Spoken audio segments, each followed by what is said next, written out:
Amma ba'du. Bismillah. Mari kita lanjutkan ngaji kita. Masih di bulan November dalam tema sejarah. Malam ini kita ganti ke dunia Islam.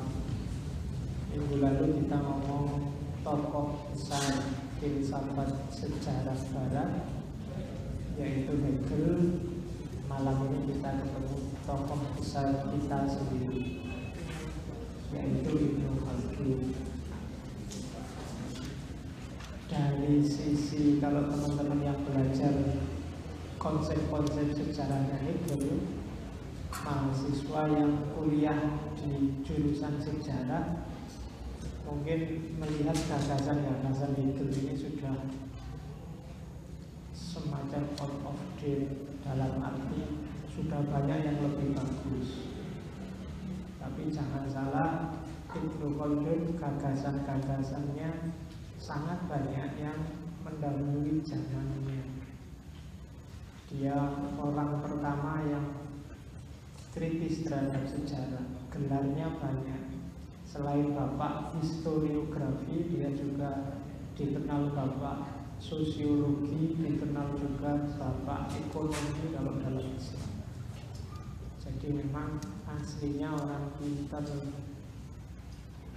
meskipun secara serius beliau ini belajar dan menulis itu sekitar umur 40-an sekian. Karena sebelum itu beliau sibuk berkarir di dunia politik dan banyak mengalami kekecewaan. Ibnu Khaldun lahir sekitar abad 14, tahun 1332. 14 itu era ketika Barat mulai bangun dan Islam sedang jatuh. Era kegelapan Islam dimulai, kejayaannya Barat muncul sampai hari ini. Kalau dari sisi dinasti-dinasti, beliau masuk di era dinasti Muwahhidun bagian akhir, ketika dinasti ini sedang hancur-hancurnya. Dan Ibnu Khaldun salah satu saksi sejarah nanti yang menyaksikan era ketika umat Islam terpecah luar biasa, terkotak-kotak dalam madhab, ilmu pengetahuan tidak berkembang, tidak ada kreativitas, produktivitas ilmu. Paling banter hanya syarah. Syarah kitab, bukan syarah Azhari apa syarah. Ya, syarah itu bahasa Inggrisnya komentar.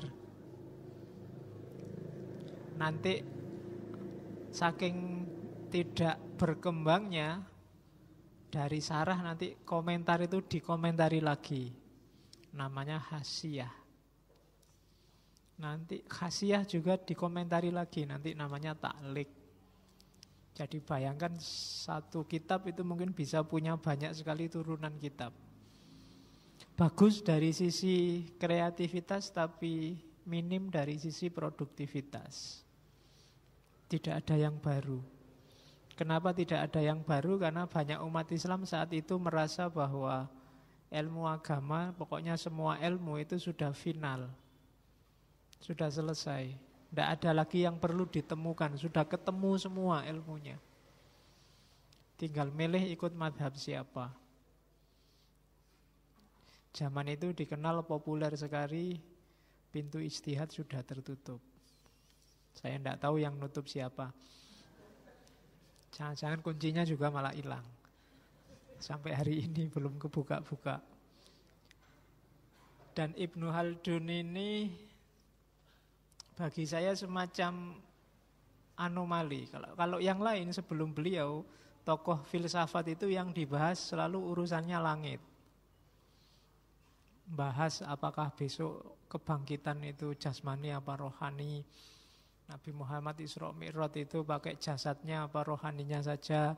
Sifat-sifat Tuhan itu sama dengan zatnya. Pokoknya membahas barang-barang langit. Genuinnya Ibnu Khaldun bagi saya ketika dia ngomong bumi. Dia ngomong sejarah. Dia ngomong sosiologi. Dia ngomong ekonomi. Yang sampai ke kita paling terkenal kan kitabnya beliau Muqaddimah. Muqaddimah itu ya sebenarnya bukan kitab, aslinya dia satu bab awal, pendahuluan. Makanya Muqaddimah memang. Jadi bukan kok kitab dikasih judul Muqaddimah. Jadi beliau nulis kitab besar, kitab luas sekali, judulnya Al-Ibar.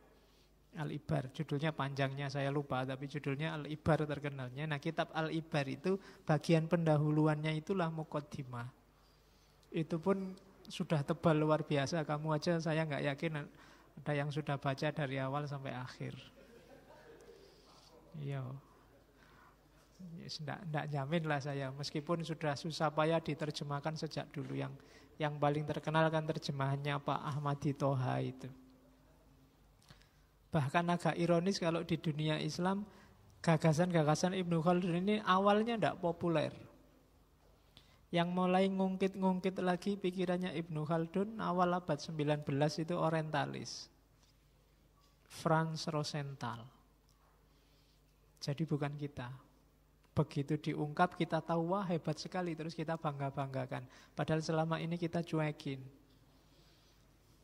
Itu kalau Ibnu Khaldun ngerti dia bisa tersinggung luar biasa itu. Kemarin dicuekin, sekarang ada orientalis bongkar-bongkar terus kita ngaku-ngaku.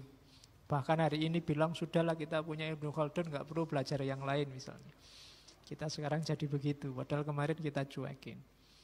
Itu Ibnu Khaldun. Ya beliau lahir 1332, umurnya sekitar 74, berarti meninggal sekitar 1407. Nama aslinya Abdurrahman bin Muhammad.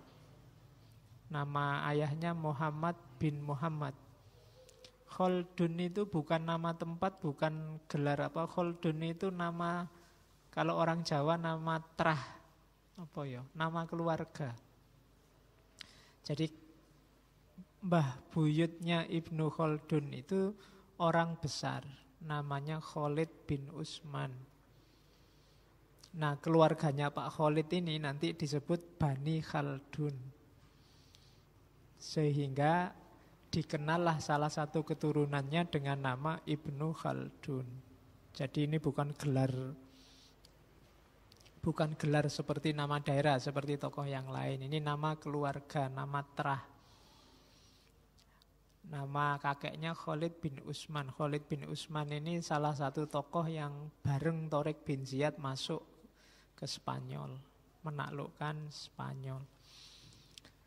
Oke, itu ceritanya. Dan ya sempat mengalami kekecewaan politik, banyak difitnah. Meskipun awalnya dia pejabat politik, kemudian dia mundur dan lebih milih karir intelektual. Mungkin hikmahnya di situ.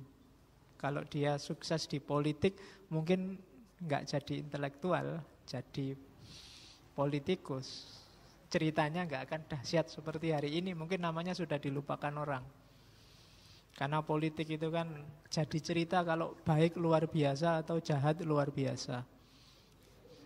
Ya kalau biasa-biasa insya Allah sebentar lagi dilupakan orang. Ya untungnya Ibnu Khaldun ini terus tobat dari dunia politik, terus masuk dunia intelek. Meskipun awalnya dia sakit luar biasa karena difitnah, dipojokkan dan macam-macam. Nah itu segalanya ada hikmahnya, tidak ada hikmahnya. Makanya filsafat itu nama lainnya hikmah. Pinter-pinterlah nyari sisi kebaikannya. Tidak ada peristiwa yang tidak bisa diambil hikmahnya, termasuk peristiwa yang paling pahit sekalipun. Ada kisah yang saya ingat dari Cina itu tentang hikmah ini. Ya meskipun hikmah bahasa Arab, saya ingatnya cerita dari Cina. Bahwa satu ketika di Cina itu ada seorang kakek, saya lupa namanya siapa, tapi kakek ini nanti gara-gara kakek ini nanti ada pepatah yang berhubungan sama hikmah di Cina. Jadi kakek ini satu ketika kehilangan kuda. Ketika dia kehilangan kuda, semua tetangganya datang ikut bela sungkawa. Wah, saya ikut duka cita nih kamu kehilangan kuda.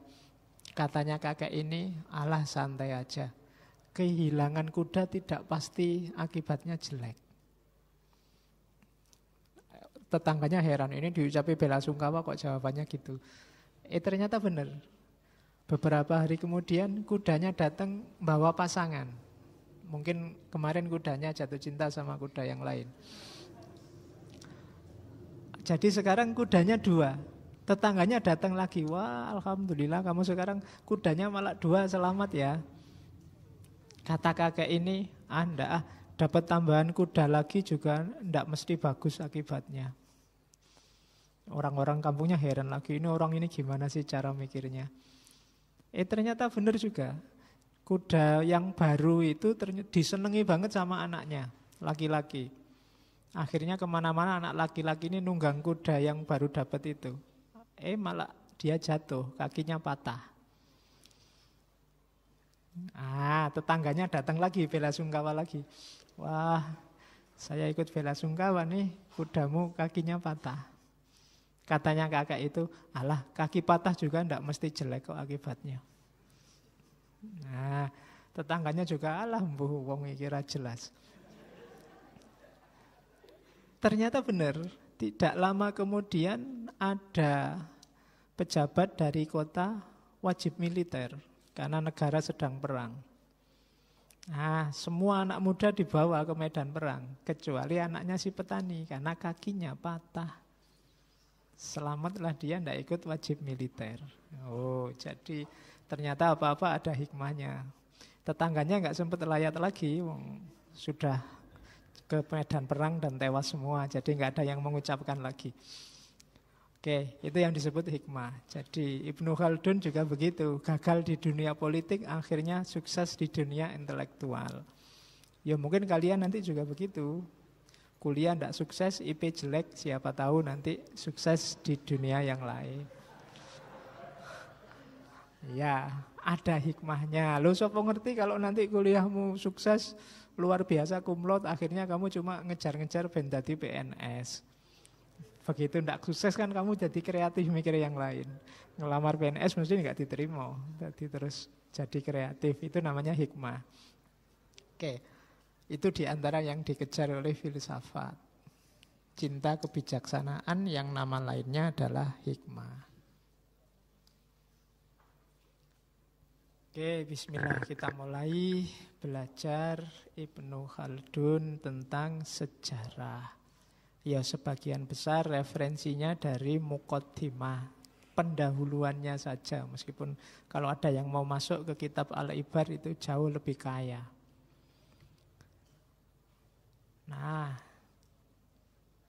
itu definisinya yang bisa kita simpulkan dulu dari kitabnya Ibnu Khaldun tentang sejarah. Katanya Ibnu Khaldun, sejarah itu rekaman, catatan. Ini saya kasih tanda petik karena nanti nyawa teorinya ada di situ. Kalau itu rekaman atau catatan, perhatikan siapa yang merekam, bagaimana caranya merekam, untuk tujuan apa itu direkam, nanti menentukan. Terus juga yang paling penting aspek apa yang direkam. Nah, itu nanti jadi kunci teorinya, kata-kata rekaman itu. Jadi jangan dikira rekaman sejarah itu kemudian pasti objektif nih, enggak. Nanti Ibnu Khaldun memulai sebuah tradisi yang luar biasa yang dikenal sebagai sejarah kritis. Jangan serta-merta percaya dengan narasi-narasi sejarah, meskipun itu bentuknya rekaman. Wong rekaman itu juga tergantung rekamannya, tergantung siapa yang merekam. Misalnya ngaji ini direkam, itu kan tergantung yang pingin. Ada yang direkam kemudian dipilih bagian awalnya saja, tengahnya ndak usah. Dulu pernah ngerekam, terputus. Ada yang sudah direkam ternyata ndak terekam. Ada yang ndak sederhana urusan rekam-merekam itu. Dan ndak pasti objektif juga. Hari ini banyak orang karena sering dituduh hoax, sering dituduh berita bohong, bikin berita yang tidak bohong, tapi direduksi, direkam sesuai kepentingannya. Cara menyajikannya dipelintir. Ya rekaman itu asli, wong ada suaranya, mungkin ada gambarnya, ada videonya, tapi cara menyajikannya diversikan sesuai yang bikin penyajian. Nah itu hati-hati, meskipun sejarah itu rekaman, saya itu ngomong apa adanya loh. Jangan salah, ngomong apa adanya itu selalu apa adanya versi yang ngomong. Ya, mungkin versi yang aslinya kita tidak tahu. Kalau di filsafat kan ada teori dari Immanuel Kant yang namanya fenomenalisme. Segala sesuatu itu sifatnya selalu fenomenal. Fenomenal itu sesuatu menurut orang yang baca. Sesuatu yang asli itu tidak bisa dijangkau. Teh ini aslinya gimana? Tidak tahu. Selalu teh menurut saya, teh menurut kalian, teh menurut dia. Ada ndak Pak teh yang di luar pemahaman manusia? Ndak ada. Begitu kamu pahami, kamu lihat itu teh menurutmu sudah. Jadi itu penjelasan dari tanda petik rekaman. Apa sih yang direkam? Kalau itu sejarah, ya jelas peradaban sosial manusia dan dunia. Yang utama ini. Kenapa kok bukan sejarah individu per individu? Mungkin ada yang penting, ada yang tidak penting. Tapi kalau sejarah sosial pasti penting. Makanya nanti di antara originalitasnya Ibnu Khaldun adalah dia menggagas satu teori yang dikenal sebagai sejarah sosial.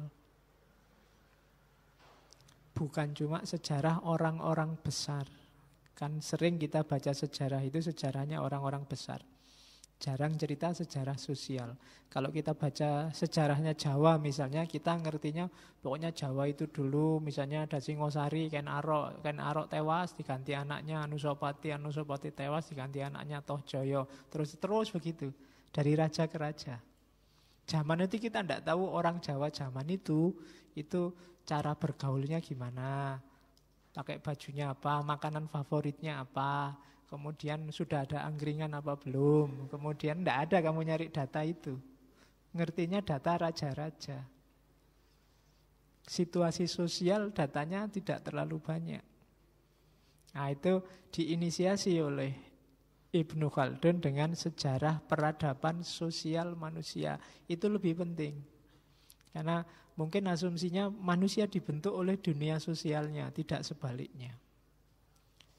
Terus dalam sejarah sosial pasti ada perubahan karakter sosial masyarakat.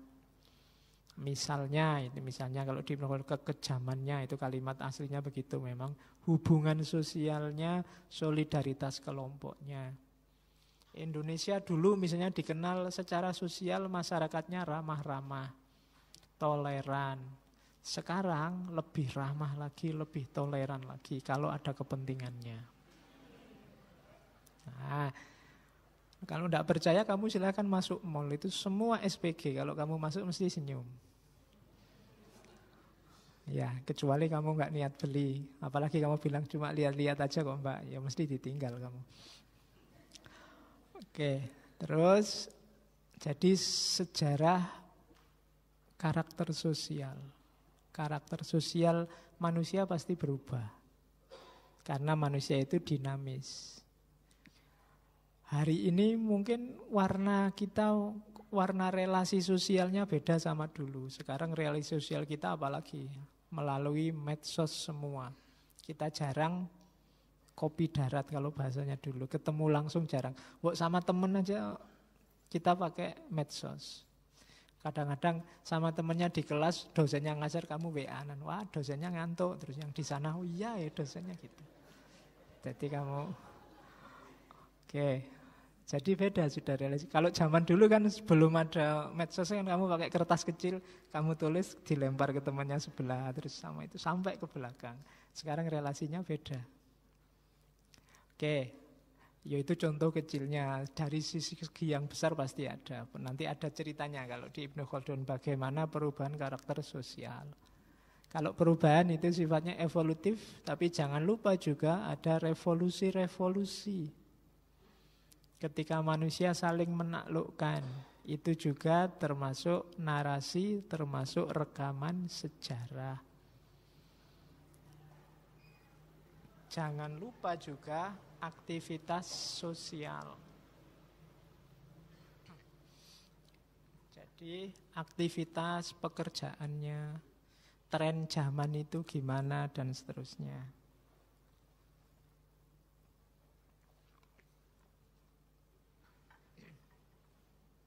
Oke, dan pastinya perubahan-perubahan masyarakat seiring perubahan karakternya. Itu juga direkam. Terus. Oke. Belajar sejarah bisa harus dilihat dari dua jalur. Ada pemahaman luar, ada pemahaman dalam. Saya izin sebentar ke kamar mandi.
Saya itu lupa, enggak bawa tisu, rada pilek.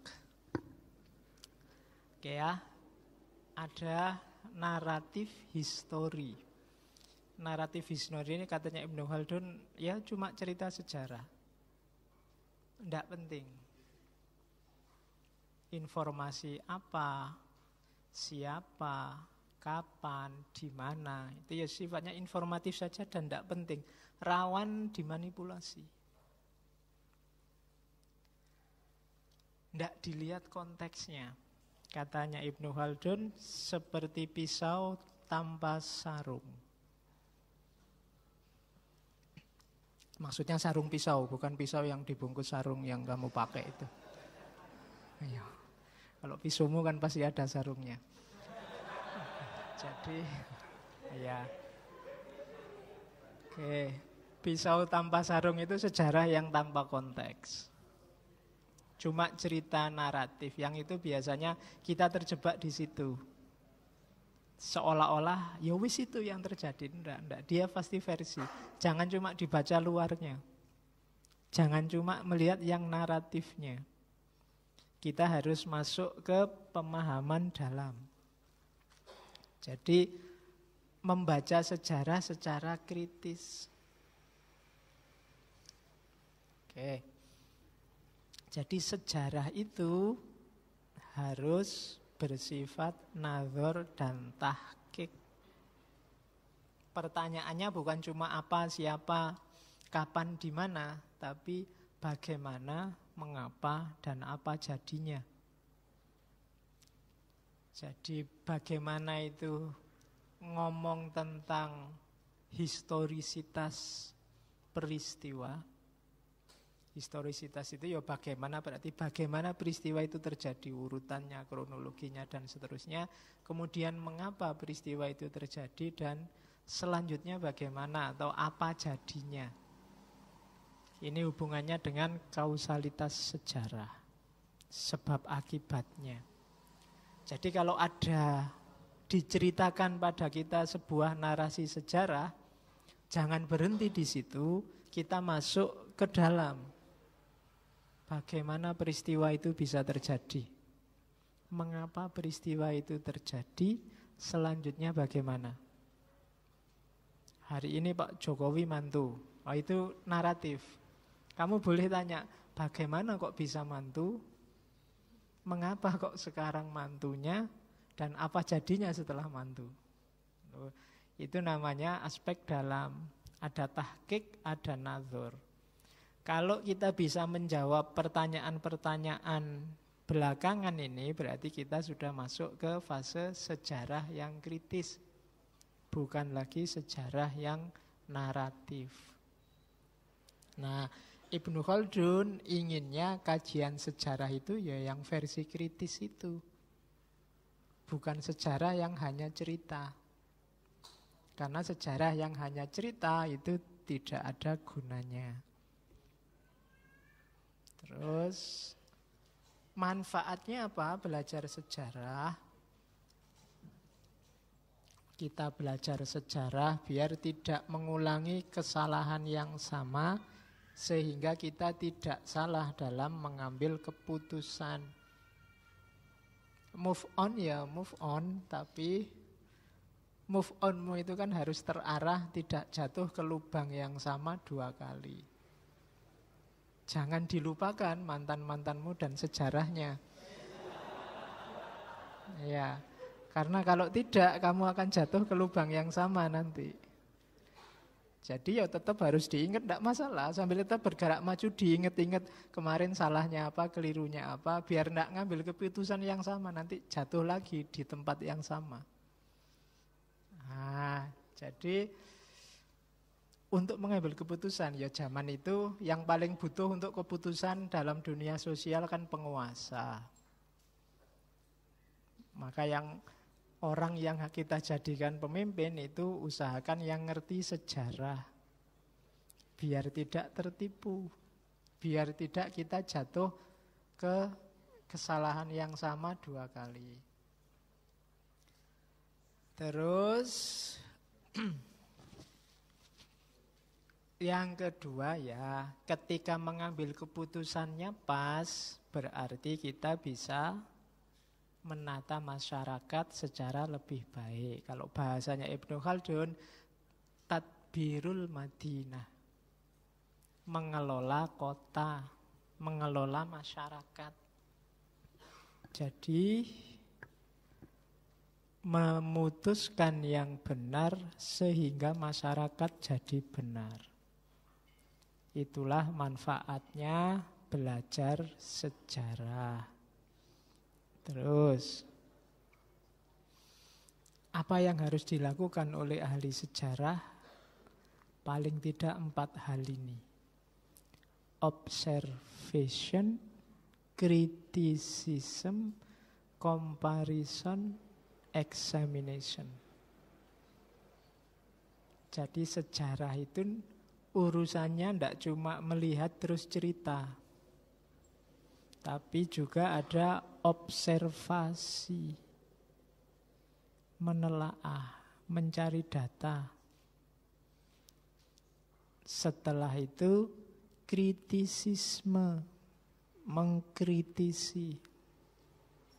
Data yang tampil di depan kita itu harus diolah, harus dipilah, harus diklasifikasi. Terus comparison, dibandingkan. Kenapa harus dibandingkan? Ya biar kita paham. Karena cerita sejarah itu sesuatu yang terus berulang. Nanti Ibnu Khaldun dikenal dengan teori siklus sejarah. Jadi sejarah itu ada siklusnya, berputar. Maka untuk paham peristiwa A, kadang-kadang kita harus lihat peristiwa yang lain yang sama. Itu comparison. baru terus examination. Examination itu diuji. Benar enggak sih? Cara ngujinya tadi pertanyaan bagaimana, mengapa, selanjutnya bagaimana, apa yang akan terjadi, dan seterusnya. Itu examination. Jadi harus observatif, berangkat ke lapangan nyari data. Tidak boleh ngarang. Sejarawan kalau tidak punya data ya mending tidak usah jadi sejarawan, karena dia harus observasi. Pak, tidak hafal-hafal, Pak, saya dibayangkan saja kan mesti sudah tahu. Tidak bisa. Kritisisme. Karena kadang-kadang banyak data yang di depan mata kita itu menipu. Kelihatannya begitu, tapi di balik itu kan berbeda. Terus comparison dan examination. Contohnya, mengapa harus kritis? Itu di Muqaddimah ada contoh Al-Mas'udi. Contoh dari Mas'ud ini. Jadi katanya Ibnu Khaldun, banyak sejarawan termasuk Al-Mas'udi misalnya menceritakan misalnya kisahnya Nabi Musa dan Bani Israel. Katanya Al-Mas'udi, orang-orang Bani Israel yang dibawa oleh Musa keluar dari tekanannya Mesir, kan itu setelah dikejar-kejar Fir'aunnya tewas, kan ini Nabi Musa membawa gerbong orang-orang Bani Israel. Yang orang-orang ini oleh Allah sebenarnya disuruh masuk ke Palestina, the promised land, tanah yang dijanjikan, Baitul Maqdis. Baitul Maqdis itu dulu rumahnya Nabi Yakub. Cuma karena ngeyelnya orang Bani Israel, sehingga mereka oleh Allah kemudian dimurka, terus dibikin bingung selama 40 tahun gak bisa masuk ke Baitul Maqdis. Jadi tidak bisa masuk ke Palestina 40 tahun. Nanti ada ayatnya yang tegas ngomong 40 tahun. Jadi mereka muter di sekitar situ, di padang pasir, namanya padang pasir Tih. Yang di situ mereka harus nunggu 40 tahun dulu baru bisa masuk. Sampai ngalami Nabi Musa, dan nanti yang membawa mereka masuk sudah bukan lagi Nabi Musa sama Nabi Harun, tapi Nabi Yusa bin Nun. Itu 40 tahun. Ya disitulah nanti banyak mukjizat-mukjizat. Mungkin kalian pernah dengar Allah ngasih makanan namanya manna wassalwa. Tongkatnya Nabi Musa yang bisa mengeluarkan air. Atau ada naungan awan terus sehingga meskipun di padang pasir mereka tidak panas dan seterusnya. Itu ceritanya Bani Israel. Menurut Al-Mas'udi, saat itu rombongan Nabi Musa dan kawan-kawan itu sekitar 600.000 orang, anak muda semua 20 tahun ke atas. Dan dibantah oleh Ibnu Khaldun. Tidak mungkin sebanyak itu, 600.000 itu banyak loh. Orang lagi, uang aja kita tidak pegang segitu. Loh iya kan? Jadi dianalogikan, terus dipakai rasio sama Ibnu Khaldun. Coba ya, Nabi Yakub itu dulu, waktu masuk Mesir, zamannya Nabi Yusuf, itu hanya 70 orang. Dan angkatan dari Nabi Musa sampai Nabi Yakub, itu hitungannya Ibnu Khaldun sekitar 4 generasi. Dan tidak mungkin 70 orang hanya dalam rentang 4 generasi jadi 600.000 orang. Tinggal kamu kalikan aja. 70 orang, anggap aja satu orang anaknya 10-10. 70 itu pun nggak mungkin. Sampai 600.000. Jadi ndak, itu namanya sejarah kritis. Yo banyak, cuma yo ndak sebanyak itulah. Itu namanya kritik sejarah. Yaitu argumennya nanti panjang, tapi antara lain itu. Jadi membaca sejarah nggak boleh langsung menerima. Kan Kita sering kan banyak narasi-narasi sejarah yang bombastis, yang luar biasa. Di situ kita perlu kritis. Terus